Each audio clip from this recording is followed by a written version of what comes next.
Welcome back to Hardware Unboxed. Today's video has loads of benchmarks for you, and I'm confident a lot of the testing is really going to be of interest. Let's hope so anyway. Also, be aware this is going to be a bit of a long-winded one, so if you're after a short, sharp, and to-the-point video, I can assure you that this isn't that. You've been warned. Okay, so recently I've conducted a heap of gaming benchmarks to try and work out which CPUs from AMD and Intel provide gamers with the best experience and offer the most value. Typically, we found that Intel mainstream CPUs still deliver the best gaming performance thanks to a combination of things really, primarily the low latency ring bus architecture and their ability to clock up to around 5 GHz. Despite that though, we often hear from viewers when making our head-to-head CPU comparisons that Ryzen's a better choice because it's more future-proof. This came up over and over again when comparing the Core i5-8400 and Ryzen 5 2600. The Ryzen CPU supports SMT technology and therefore has twice as many threads. We heard it again when comparing the Ryzen 7 2700X and Core i7-8700K. The 2700X of course has 2 extra cores. Now, just to be crystal clear, we don't doubt for a second that those extra CPU resources won't come into play in the future and give AMD a serious advantage, because they almost certainly will. The problem we have is telling you to buy the 2700X because we think it will be faster for gaming in the future. It isn't that we don't think that's true, we just don't know exactly when that future will be. Speaking of future gaming performance, people still seem to get all worked up about 720p benchmarking, screaming from the rooftops that it's not an indicator of future performance. And that's actually true to a certain extent. Low resolution CPU limited benchmarking doesn't tell us how the 2700X and 8700K will compare in 10 years time. That said, we've never claimed that it will. I don't think anyone has. I believe it is a useful indicator for how these CPUs compare in non-GPU limited scenarios for not just the games we have available today, the games that we're currently testing, but also the majority of the games that will be released over the next year, possibly even the next 2 years. And let's be honest, those really are the titles that you should care about when buying a CPU today. There's also more to low resolution testing than just trying to predict near future performance. Not everyone plays using ultra quality type settings. For example, using a GTX 1070 with competitive settings will have a higher ceiling than a GTX 1080 Ti using ultra quality settings in most titles. Above all else, those CPU limited results are obviously very useful when analysing CPU performance, and while it's also very useful to see where the high-end GPU limitations come into play, those aren't the only results you want to pay attention to. Anyway, this video isn't another 720p or low resolution benchmarking discussion, well and truly over those for now, and frankly have become suspicious of anyone requesting certain data sets be removed. Anyway, what I want to do with this video, or try and do with this video, is work out how long it will be before the 2700X is a more capable gamer than the 8700K, and we'll do this using a few different methods. Like I said, I really don't expect games to evolve greatly in the next year, or even the next 2 years for that matter, and we might get some core heavy games, perhaps Battlefield 5 will be one of them, but for the most part we likely won't see any major change until probably a year or so after the next generation consoles arrive. Since I recently compared the Ryzen 7 2700X to the Core i7-8700K in 35 games, and many suggested that the 2700X was the better buy for games because of those 2 extra cores, I wondered how true that would eventually become once games eventually max out 8-core processors. And that's the thing, it's not good enough for a game to just utilise 8 cores, it has to max them out for the 2700X to have any chance of beating the 8700K, at least by a convincing margin. The 2700X might have 33% more cores, but with both CPUs overclocked, the 8700K clocks around 19% higher. Couple that with the lower latency method of connecting the cores, and it ends up being a pretty close battle with both CPUs fully utilised. Truth be told, there will only be a narrow window in time before the 2700X expires as a usable gaming CPU, where it will have a big advantage over the 8700K. Anyway, to explore all this, we've tested a number of different configurations. Firstly, I decided to turn the 2700X into a 2600X by disabling 2 cores, one from each CCX. So essentially, I could have just used a 2600X, but don't worry about that too much. Doesn't really make any difference. So what we have are 6 second generation Ryzen cores with SMT enabled, giving us 12 threads. Then for comparison, we have the Core i7-8700K, also with 2 cores disabled, essentially turning it into a 7700K. You might think, well, that's a bit silly, why not just use a 7700K?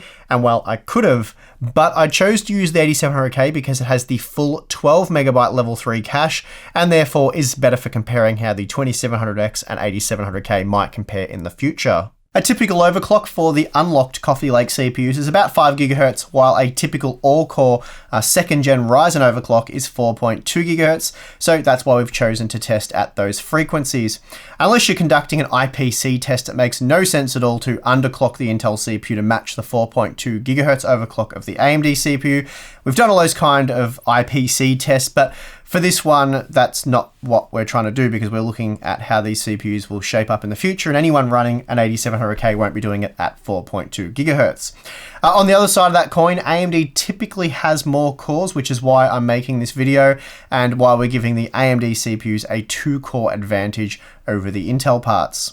Finally, both CPUs were paired with DDR4 3400 memory with Titan timings. Now, for this one, we've only tested 3 games, but before you say that's not very hard or unboxed of me, just know I've got almost 40 graphs to go over. Like I said, a lot of different configurations were tested. The game selection includes Battlefield 1, Ashes of the Singularity, and Deus Ex Mankind Divided, all of which have been benchmarked using the DirectX 11 and DirectX 12 modes, using both a GTX 1080 Ti and Vega 64 graphics card. Then, wrapping everything up, we have some additional core scaling performance to look at, and that is particularly interesting, but we'll get to that after we do all the first batch of results. There really is a heap of data to get through. Some of it will just blast through because it's not that interesting, and others we'll have a good chat about. So let's jump into it. I'm going to kick things off with Ashes of the Singularity because I know you guys love this title. Starting with the DirectX 11 testing using the Extreme preset with the GTX 1080 Ti, this is what we found, and I should note that under these conditions, the Intel CPU saw an average utilization of 88% with a peak of 100%, while the AMD CPU averaged 51% with a peak of just 66%. Okay, so here we see that the Intel CPU was faster at all 3 resolutions under these test conditions. We're not able to take full advantage of the Ryzen CPU even with 6 cores enabled, so that is a bit of a problem. Swapping to Vega 64 changed a few things. Firstly, the performance between the CPUs is much more competitive, and AMD even hits the lead in a few tests. However, the game appears almost broken now. At times we see frame time performance taking a serious nosedive. Vega 64 really isn't enjoying Ashes of the Singularity using the older DX11 API, so we'll switch to DirectX 12 and check those results out in a moment. Before we do jump to the DirectX 12 results, here's how the game performs using the standard quality preset. Here the average frame rate is similar, but Intel has a notable advantage for the frame time results. The Vega 64 results are again much the same, similar average frame rate performance is seen, with surprisingly poor frame time results. So let's move on to the DirectX 12 results to see what they have for us.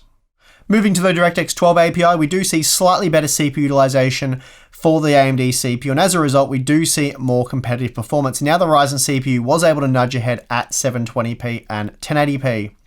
Using Vega 64 doesn't change much here, the margins are all quite similar, so let's move on to check out the standard quality settings. With the standard quality settings enabled on the DirectX 12 API, we see slightly, ever so slightly, better performance using the Intel CPU with the GTX 1080 Ti. Swapping to Vega 64 provides mixed results. For the most part, performance was much the same, but we do see the AMD and Intel CPUs trading blows under these test conditions. Okay, so that wraps up the Ashes of the Singularity testing. Let's move on to Battlefield 1. Up first, we have the DirectX 11 results using the ultra quality settings with the GTX 1080 Ti. Here, the 4-core Coffee Lake CPU was able to beat the 6-core 2nd gen Ryzen part, though it has to be said the margins were minimal. Switching to Vega 64 mixed things up a bit, and now the 2nd gen Ryzen CPU can be seen delivering stronger performance at 1080p and 1440p. The margins aren't huge, but Ryzen is clearly faster here. Here we see that reducing the GPU bottleneck with the medium quality settings does play into Intel's hands when using the GTX 1080 Ti. Here the 4-core Coffee Lake CPU was up to 14% faster. Using Vega 64, we see the Intel CPU still takes the lead at 720p and 1080p, but was slower at 1440p, falling behind the Ryzen CPU by a 5% margin. Now we're switching to the DirectX 12 API, and once again using the GTX 1080 Ti, we see Intel has a clear performance advantage when not GPU limited. This time we see when using Vega 64, the frame rates are much more comparable, but even so, having 2 extra cores doesn't give Ryzen a noteworthy advantage. Reducing the GPU bottleneck further with the medium quality settings sees the quad-core Intel CPU delivering up to 18% more performance with the GTX 1080 Ti. Then with Vega 64, this reduces that margin quite significantly, but even so, the Intel CPU is still up to 6% faster. Okay, so now we have the Deus Ex Mankind Divided results, and when using the DX11 API, the 4-core Intel system saw a peak CPU utilization of 64% with an average utilization of 57%. We saw slightly higher numbers for the 6-core AMD system, hitting 63% on average with a maximum utilization of 70%. Using the GTX 1080 Ti, the Intel CPU was up to 15% faster, though as we increase the GPU bottleneck with the higher resolutions, that margin does shrink. With Vega 64, the GPU bottleneck is introduced much earlier, and this means at 1080p the CPU performance is pretty well neutralized. The lower 720p resolution does help to avoid this GPU limitation, and here the Intel CPU was 11% faster. Dropping down to the medium quality preset with the GTX 1080 Ti reduces the GPU bottleneck, and now the Intel quad-core configuration is up to 21% faster. Vega 64 also allows the CPUs to stretch their legs a bit more with the medium quality settings. Here the Intel CPU was up to 12% faster. Switching to the DirectX 12 API with the GTX 1080 Ti doesn't help out the Ryzen CPU, and here we see some very odd behavior. Although we're not CPU bound, the results certainly appear as though we are, as the Intel configuration is limited to around 87 to 89 FPS, and the AMD configuration 80 to 81 FPS. We see the same odd behavior with Vega 64 when using the DirectX 12 API. Unfortunately, not all, or rather not many DirectX 12 titles are as well put together as Ashes of the Singularity. Even with the medium quality preset, we see the same odd behavior with the GTX 1080 Ti. And the same can be said for Vega 64 as well. Not much else to say here really, so let's move on from the Deus Ex Mankind Divided testing. Okay, so lopping 2 cores off the 8700K and the 2700X doesn't give the Ryzen CPU a noteworthy advantage in today's games.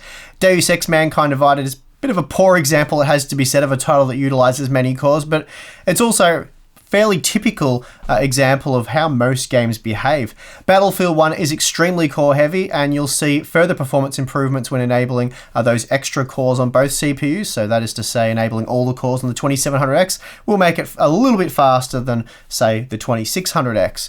Even so, in those two titles, we saw very few examples where the 6-core 2nd gen Ryzen CPU was faster than the 4-core Coffee Lake CPU. In fact, when using the GeForce GTX 1080 Ti, we saw almost no examples with the exception of a single benchmark, and that was Ashes of the Singularity using the extreme quality settings with the DirectX 12 API. The Ryzen CPU had a little more success with Vega 64, but even so, there wasn't any tests that really favored the AMD CPU by a notable margin. The 4-core Intel CPU did often hit 100% utilization when testing with Battlefield 1 and Ashes of the Singularity, and we saw the average utilization hovering around 90%, which is obviously quite high.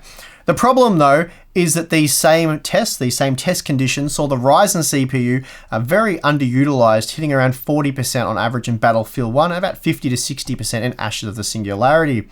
For those extra cores of the Ryzen CPU to really be of an advantage, we need to see the AMD CPU hitting around 80 to 100% utilization, and this would mean that the Intel CPU would be overwhelmed at a constant 100%. So for such a test, we've taken Battlefield 1 again and we've tested scaling performance using a range of core configurations. The Coffee Lake CPU has been benchmarked with 2, 4, and 6 cores enabled, while the 2nd gen Ryzen CPU has been tested with 4, 6, and 8 cores enabled. And remember, all configurations still have SMT enabled. Again, I've tested using both the DirectX 11 and DirectX 12 APIs, but this time I will be dropping Vega 64 and just testing with the GTX 1080 Ti, as that shows us ultimately what we are looking for. Right, so these results probably tell us all we need to know, but even so, I'm going to go through all the results we have for the CPU scaling, mostly because we have them and I'm sure you guys are still interested in taking a look. I say these results tell us all we need to know because you can clearly see the tipping point where AMD's core advantage comes into play. The drop down from 6 to 4 cores for the Coffee Lake architecture in this title sees just a 6% reduction in frame rate, and we're basically seeing the same reduction for the 2nd gen Ryzen architecture when dropping down from 8 to 6 cores. Then when dropping down from 6 to 4 cores for the 2nd gen Ryzen architecture, we see a rather large 15% drop off in performance. However, what you want to pay attention to here is the massive 29% performance degradation seen for the Coffee Lake architecture when dropping from 4 cores down to just 2 cores. Though do remember, SMT is enabled for both architectures. Basically what this means is right now for AMD's core count advantage to be realized, we have to be playing with 2-core 4-thread Intel CPUs. But before getting into that too much, let's just check out the rest of the results really quickly. Using the medium quality preset to help reduce the GPU bottleneck, we see similar performance margins for the 8 and 6 core battles as well as the 6 and 4 core battles. But the margin for the 2 versus 4 core battle grows from 15% in favor of Ryzen to almost 30%. Again, we see similar performance margins at 1080p. Here, the 8-core Ryzen CPU isn't that far behind the 6-core Coffee Lake CPU, while it crushes it when making the 4-core versus 2-core comparison. We see pretty much the same thing when using the medium quality settings, though the turnaround here for the lower core count comparison looks more dramatic. Then at 1440p, we see that for the most part, the Ryzen CPU is able to maximize the GTX 1080 Ti's performance, and we only see a slight slip in performance for the 4-core configuration. Then using the medium quality settings shows basically the same performance trends. Switching to the DirectX 12 API shows just how badly Nvidia's drivers hurt the Ryzen CPUs, as we see very little shift in performance from the 4-core to the 8-core configuration. That said, as was the case with DirectX 11 testing, the Intel Coffee Lake architecture does fall behind once overwhelmed with just 2 cores. Similar performance trends are seen with the medium quality settings at 720p. Nvidia's drivers do become less of an issue at the slightly more GPU limited 1080p resolution, but in any case we see a similar performance trend. The same can also be said when looking at the 1080p medium quality results. Then finally at 1440p we are quite heavily GPU limited, and here while slower, the 2-core Coffee Lake CPU configuration wasn't that much slower, even when looking at the frame time performance. Of course, if we reduce the quality settings, the margin does open back up, and again we see the 4-core Ryzen CPU offers a clear performance advantage over the 2-core Intel CPU, something we don't see when comparing the 4-core Intel CPU to the 6-core Ryzen CPU. So quite a bit to go over here, but I'll do my best to explain the results. The most revealing of all the tests were the Battlefield 1 core scaling results. Here we could quite clearly see that having 2 extra cores isn't particularly useful today for AMD when looking at the 4 and 6 core Intel CPUs. So that would be the AMD CPUs with 6 and 8 cores. They're just not getting utilized, and we're just not putting them to good use. So unfortunately for AMD, that kind of puts Intel in a good position because most of their range does feature 4 to 6 cores these days. They don't necessarily have SMT enabled, and that is something that the Core i3 and Core i5 models do now miss out on. Anyway, what we've quite clearly found is that in order for AMD's extra cores to come into play, the Intel CPUs have to be completely maxed out. It's hardly surprising, that one, but it is worth being reminded of as we discuss the results.